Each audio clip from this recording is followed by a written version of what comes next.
இன்னைக்கு உங்கள் எல்லாருக்கும் தெரியும் வேர்ல்டு கிட்னி டே, உலக சிறுநீரக தினம் அப்படின்னு சொல்கிறோம். இன்றைக்கி இது ஒரு ட்ரெண்ட் ஆகிடுச்சுன்னே சொல்லலாம். அந்தந்த உறுப்புகளுக்கு தகுந்த மாதிரி ஒரு வேர்ல்டு டே வச்சுட்டு அன்றைக்கி ஒரு அவேர்னஸ் ப்ரோக்ராம். பேசிக்கலாக இதெல்லாம் எதுக்குனாக்கா ஜனங்களை எஜுகேட் பண்ணுறதுக்காக தான். ஏன்னா நம்பர் 1 டிசீசஸ் ஜாஸ்தி ஆகிட்டே போகுது, நம்பர் 2 காம்ப்ளிகேஷன் ஜாஸ்தி ஆகிட்டே போகுது, நம்பர் 3 ஹெல்த் எக்ஸ்பெண்டிச்சர், மருத்துவ செலவுகள் ரொம்ப ரொம்ப அதிகமாக போயிட்டு இருக்குது. காமன் மேனால அவங்களால அஃபோர்ட் பண்ண முடியாத அளவுக்கெல்லாம் மருத்துவ செலவுகள் நிறையா போயிட்டே இருக்குது. அதனால எந்த உறுப்பாக இருக்கட்டும், கிட்னியாக இருக்கட்டும், லிவராக இருக்கட்டும், ஹார்ட்டாக இருக்கட்டும், அதுக்கு தகுந்த மாதிரி அந்த உறுப்புகளை நம்ம பாதுகாத்து பண்ணிட்டாக்கா பெரிய பெரிய வியாதிகள்லேருந்து தப்பிக்கலாம், பெரிய பெரிய அவஸ்தை, பெரிய பெரிய செலவுகள்ல இருந்தாலும் தவிர்க்கலாம். இதை முன்னெச்சரிக்கையாக வச்சு தான் இன்னைக்கு இந்த மாதிரி அவேர்னஸ் டே ஒன்று வருஷம் செலிப்ரேட் பண்ணுறோம். ஸோ நான் பொதுவாக ஜனங்களுக்கு எல்லாம் சொல்கிறது என்னென்னா, சாதாரணமாக நம்ம நாட்டில் எல்லா நாட்டிலையுமே கிட்னி பாதிக்கிறதுக்கு உண்டான மூல காரணங்கள் சர்க்கரை வியாதியும் இரத்த கொதிப்பும் தான். Diabetes mellitus and hyper tension. இந்த ரெண்டுமே ஆரம்பத்திலிருந்து நல்லா கண்ட்ரோலில் வச்சுட்டாக்கா ஒரு 20-30 வருஷத்துக்கு கூட, நான் கிட்னின்னு மட்டும் சொல்லலை, ஆங்கிலத்தில் நாங்கள் டார்கெட்னு சொல்லுவோம். எந்தெந்த உறுப்புகளெல்லாம் இந்த வியாதிகள் பாதிக்கலாமோ அதெல்லாம் டார்கெட். கண்ணை பாதிக்கலாம், பிரெயினை பாதிக்கலாம், கிட்னியை பாதிக்கலாம், ஹார்ட்டை பாதிக்கலாம், நரம்புகளை பாதிக்கலாம், இரத்த குழாய்களை பாதிக்கலாம். இது எதில் வேணா பாதிப்பு வரலாம். அதுக்கு அந்தந்த பாதிப்புக்கு தகுந்த மாதிரி அவங்களுக்கு உபாதைகள் வர ஆரம்பிக்கும். அதனால ஆரம்ப நிலையிலேயே சர்க்கரையும் ப்ரெஷரையும் நல்ல கண்ட்ரோலில் வச்சுட்டு மருந்து மாத்திரைகள் ஒழுங்காக சாப்பிட்டுட்டு டாக்டர் சொல்ற உணவு கட்டுப்பாடை நல்லா கடைப்பிடிச்சு அவங்க நல்ல எக்ஸசைஸ் எல்லாம் சொல்லி தருவாங்க. அந்தந்த வயசுக்கு தகுந்த மாதிரி அதெல்லாம் ப்ராப்பரா பண்ணிட்டு மருத்துவ பரிசோதனை அவங்க மாசம் வருஷம்னா வரணும், 3 மாசத்துக்கு வருஷம்னா வரணும், பிளட் டெஸ்ட், யூரின் டெஸ்ட் எல்லாம் பண்ணி அவங்க கிட்ட காமிச்சிட்டு அதே மருந்து மாத்துறோமா, கூட்டுறோமா, கம்மியாக்குறோமா, இதெல்லாம் ஒரு டாக்டரோட கடமை. இதெல்லாம் நீங்க பண்ணிட்டு இருந்தீங்கன்னா கண்டிப்பா ஒரு வியாதியோட காம்ப்ளிகேட்னு சொல்லுவோம், ஒரு வியாதியோட அடுத்த கட்டத்துக்கு போகாம பாதுகாக்கிறது டாக்டரோட ரோல் ஒரு 50%னா பேஷண்டோட ரோல் அடுத்த 50%. ஒரு 50% நோயாளியோட கையில தான் இருக்குது. தன்னுடைய ஒண்ணு தனக்கு வியாதி வராமல் எப்படி பாதுகாத்துக்கிறது, அடுத்தாப்புல ஒரு வியாதி வந்ததுன்னா அதை முத்த விடாம எப்படி பாதுகாத்துக்கிறது, இது எல்லாமே பேஷண்ட் கையில தான் இருக்கு.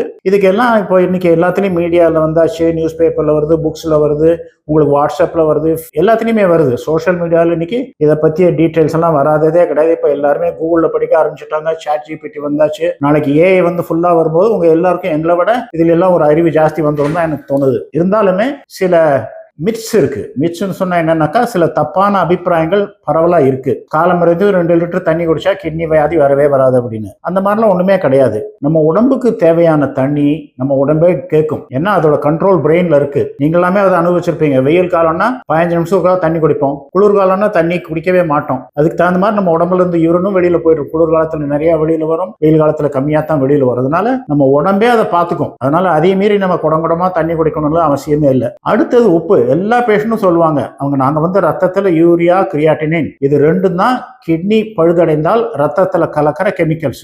சாதாரண மக்களுக்கு புரியுங்க, நாங்க அதை சால்ட்னு சொல்றோம். சால்ட் கொஞ்சம் ஏறிச்சு அப்படின்னா நியாயமா பார்த்தா சால்ட்னா என்ன, சோடியம் குளோரைட். நம்ம சாப்பாட்டுல உப்பு போட்டுக்கிறோம் இல்லையா, அதுதான் சால்ட். நிறைய பேஷண்ட் என்ன சொல்லுவாங்க, நான் சால்ட்டே சாப்பிட்றதுல இருந்தாலும் ரத்தத்துல சால்ட் ஏறிடுச்சு. அது ரொம்ப ரொம்ப ரொம்ப தப்பான அபிப்பிராயம். அந்த சால்ட்டுக்கும் இந்த சால்ட்டுக்கும் இருக்கு ஒரு கனெக்ஷன் இருக்கு. என்னன்னாக்கா ஒரு ப்ரெஷர் இருக்கிற நோயாளி நாங்க சொல்றதை தவிர்த்துட்டு அளவுக்கு அதிகமா உப்பு சாப்பிட்டாக்கா பிளட் பிரஷர் கண்ட்ரோல் இல்லாம இருக்கும். பிரஷர் கண்ட்ரோல் இல்லாம இருந்ததுன்னா இருக்கிற கிட்னி வியாதி இன்னும் பாதிக்கலாம். இருக்கிற கிட்னி இன்னும் பாதிக்கும் போது உடம்புல ஏற்கனவே ஏறி இருக்கிற யூரியா, கிரியாட்டின்ங்கிற கெமிக்கல்ஸ் அல்லது சால்ட்ங்கிறது இன்னும் மேல போறதுக்கு வாய்ப்பு இருக்கு. இதுதானே தவிர டைரக்டா உப்புனால கிட்னி பாதிக்காது. ஒரு சோடியம் சாப்பிட்டதுன்னா ஒருத்தருக்கு கிட்னி பாதிக்காது. ஏற்கனவே பாதிப்பு இருந்து உங்களுடைய ரத்த கொதிப்பு கண்ட்ரோல் இல்லாம இருந்ததுன்னா அளவுக்கு அதிகமா உப்பு சாப்பிடும்போது இன்னும் ரத்த கொதிப்பு அதிகமாகி உங்களுடைய ரத்தத்துல யூரியா, கிரியாட்டினின் அளவுக்கு அதிகமா ஏறுறதோ டயாலிசிஸ்ல கொண்டு விடுறதுக்கோ சாத்தியங்கள் நிறைய இருக்குது. ஸோ இந்த மாதிரி மிட்ஸ் எல்லாம் நீங்க அவாய்ட் பண்ணிக்கங்க. உங்களுக்கு என்னெல்லாம் சந்தேகம் இருக்கும் நீங்க அதுக்கிட்ட டாக்டர்கிட்ட தான் கேட்கணும், கூகுள் கிட்ட கேட்காதீங்க.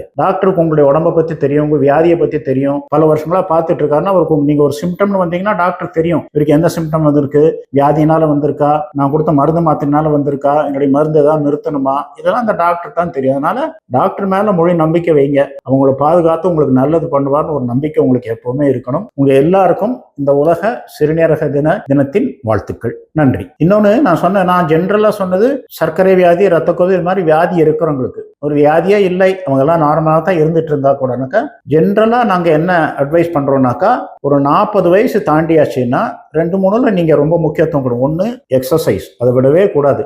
எந்த வயசுக்காக இருந்தாலும் சரி, எந்த வியாதி இருந்தாலும் சரி, வியாதியே இல்லாமல் இருந்தாலும் சரி, ஒரு எக்ஸசைஸ் ஒன்று வச்சுக்கணும். சாதாரண நடந்துட்டு வந்தா கூட எக்ஸசைஸ், உங்க பாடிக்கு தகுந்த மாதிரி நீங்க நடக்கலாம், ஜாக் பண்ணலாம், ஜிம்முக்கு போகலாம், பல விதமான கேம்ஸ் இருக்கு, டேபிள் டென்னிஸ் ஆடலாம், டென்னிஸ் ஆடலாம். இந்த மாதிரி உங்களுக்கு வாய்ப்புகள் உங்களை சுத்தியே நிறைய இருக்கு. ஸோ ஏதோ ஒரு எக்ஸசைஸை நீங்க அதை எடுத்துட்டு அதை தொடர்ந்து பண்ணிட்டே இருக்கணும். அடுத்தது உணவு கட்டுப்பாடுகள். எனக்கு தான் சர்க்கரை இல்லையா, எனக்கு தான் ரத்த கொதிப்பு இல்லையா, நான் தான் என்னத்தான் சாப்பிட்டா என்னன்னெல்லாம் வரக்கூடாது. இன்னைக்கு ஒபிசிட்டி ரிலேட்டட், அதாவது உடம்பு குண்டானது சம்பந்தமான வியாதிகள்லாம் கண்ட ஜங்க் ஃபுட்டெல்லாம் சாப்பிட நிறைய பார்த்துட்டு இருக்கிறோம். இப்போ இன்னைக்கு போன வாரம் கூட நீங்களாம் நியூஸ் பேப்பர்ல பார்த்துருப்பீங்க. இந்தியாவில் மெயின் கவலை என்னன்னாக்கா what is called adolescent obesity.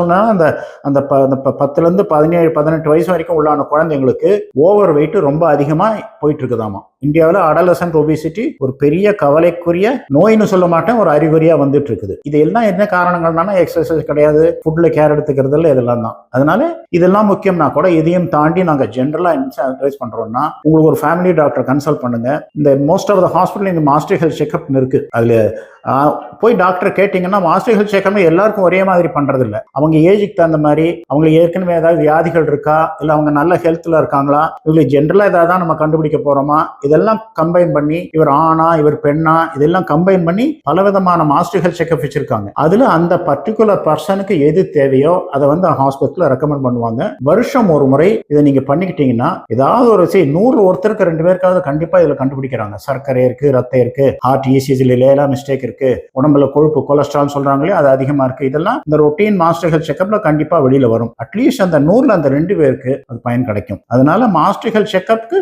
கொஞ்சம் முக்கியத்துவம் கொடுக்கறதும் நல்லதுதான்.